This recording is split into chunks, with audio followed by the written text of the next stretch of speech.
Welcome my dear student. तो आज हम बैटरी का प्रैक्टिस सेट 1 लेके आए हैं। यह इलेक्ट्रीशियन सेकेंड ईयर वालों के लिए है। इस चैप्टर को मैंने आपको करा दिया है। अब आप इसमें देखेंगे कितने क्वेश्चन आप अटेंड कर सकते हैं, तो आप अटेम्प्ट कीजिए। तो चलते हैं क्वेश्चन पर। कह रहा है 4 सेल जिनमें प्रत्येक का ईएमएफ ई है, श्रेणी में जोड़े जाते हैं तो इनका प्रभावी ईएमएफ होगा। तो 4 सेल हैं, सीरीज में जोड़े हैं, राइट। मान लो प्लस माइनस प्लस माइनस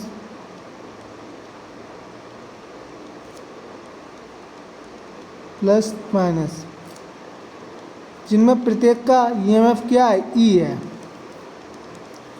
जब पैरेलल में जुड़े हैं और यहाँ कह रहा है सीरीज में जुड़े हैं, तो सीरीज के लिए ये होगा हमारा, इन सभी को क्या कर देंगे, जोड़ देंगे। कितना हो जाएगा,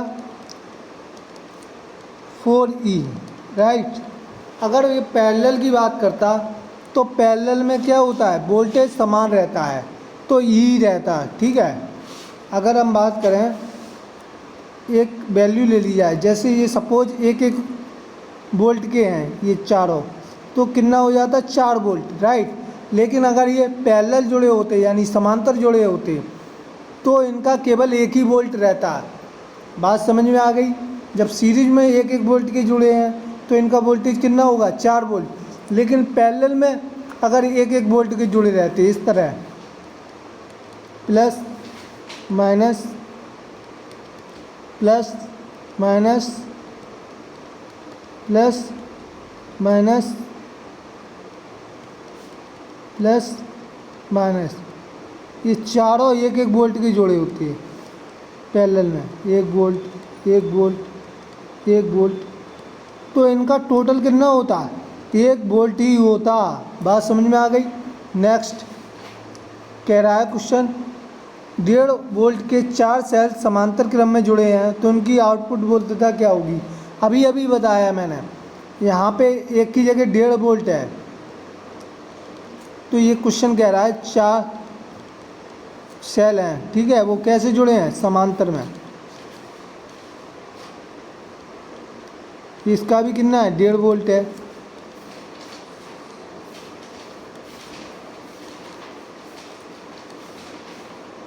ये भी कितना है, 1.5 वोल्ट है। प्लस माइनस, माइनस वाला सिरा हमेशा छोटा होता है। अब ये पैरेलल में जुड़े हैं, तो पैरेलल में जुड़े हैं तो इनका वोल्टेज क्या होगा, सेम होगा। यानी समांतर में क्या होगा, वोल्टेज सेम होगा। चाहे अगर 1 वोल्ट के जुड़े होते तो 1 वोल्ट होता, 2 वोल्ट के जुड़े होते तो 2 रहता, ठीक है। नेक्स्ट, यदि बैटरी के बाह्य प्रतिरोध आंतरिक प्रतिरोध की तुलना में काफ़ी बड़ा है तो सर्वोत्तम वर्गीकरण पद्धति होगी। तो आपका जब भी बाह्य रेजिस्टेंस आंतरिक रेजिस्टेंस से क्या हो, बड़ा हो, यानी बहुत अधिक, काफ़ी बड़ा हो, बाह्य रेजिस्टेंस कैपिटल आर और आंतरिक रेजिस्टेंस स्मॉल आर, तो वो क्रम कहलाता है हमारा श्रेणी क्रम, राइट। नेक्स्ट कह रहा है क्वेश्चन, क्रोमियम प्लेटिंग में एनोड किस पदार्थ का बना होता है। तो एनोड शीशा का बना होता है। बेसिकली शीशा एक सुचालक है, यानी इसमें करंट फ्लो हो जाता है। नेक्स्ट क्वेश्चन कह रहा है, संचायक बैटरी की क्षमता यानी कैपेसिटी निम्न में व्यक्त की जाती है तो कितनी बार इसे रिचार्ज किया गया हो। ये तो बिल्कुल गलत है। Time for which it can be use, वह समय जिसके लिए इसका प्रयोग किया जा सकता है, ये भी गलत। नंबर ऑफ सेल्स, ये भी गलत। बैटरी कितने एम्पियर घंटा विद्युत दे सकती है, ये सही है। जो भी बैटरी की क्षमता होती है, कैपेसिटी, राइट, वो एम्पियर घंटा पर डिपेंड करती है, एम्पियर आवर। जैसे कि आपने देखा होगा मोबाइल की बैटरी होती है 3000 mAh, है ना, 4000 mAh, की बैटरी होती है, राइट। तो एम्पियर घंटा यानी एम्पियर घंटा से डिफाइन किया जाता है बैटरी की क्षमता को। जब भी आप मोबाइल लेने जाते हैं तो ये देखते हैं कितने एमएएच की बैटरी है, राइट। नेक्स्ट लोड सेल है। तो लोड सेल आपका एक फोटोवोल्टाइक सेल है, यानी सोलर सेल बोलते हैं। लोड सेल से मतलब है कि यह सेमीकंडक्टर मटेरियल का बना होता है।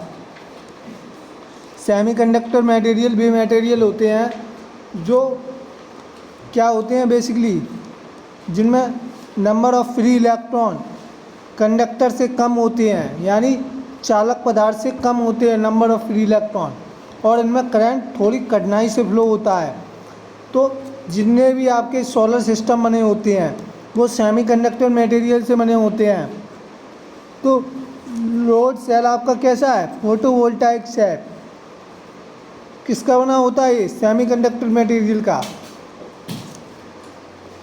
जितने भी आपके सोलर सिस्टम है वो किसके बने होते हैं, सोलर यानी सौर उपकरण, तो सेमीकंडक्टर मटेरियल के बने होते हैं,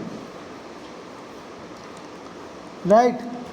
नेक्स्ट कह रहा है ई वोल्ट ईएमएफ और आर ओम आंतरिक प्रतिरोध के एन सेलों को यदि समांतर क्रम में जोड़ा जाए तब करंट सामर्थ्य होगी।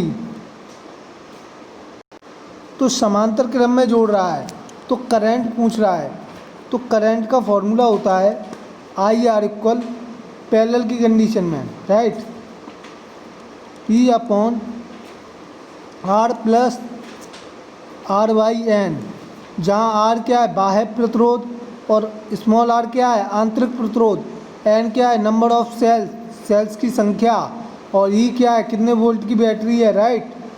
अगर सीरीज की बात होती तो करंट का मान क्या होता, ई अपॉन यहाँ चेंज हो जाता बस आर, यहाँ कैपिटल आर बाई एन, ये सीरीज यानी श्रेणी के लिए हो जाता।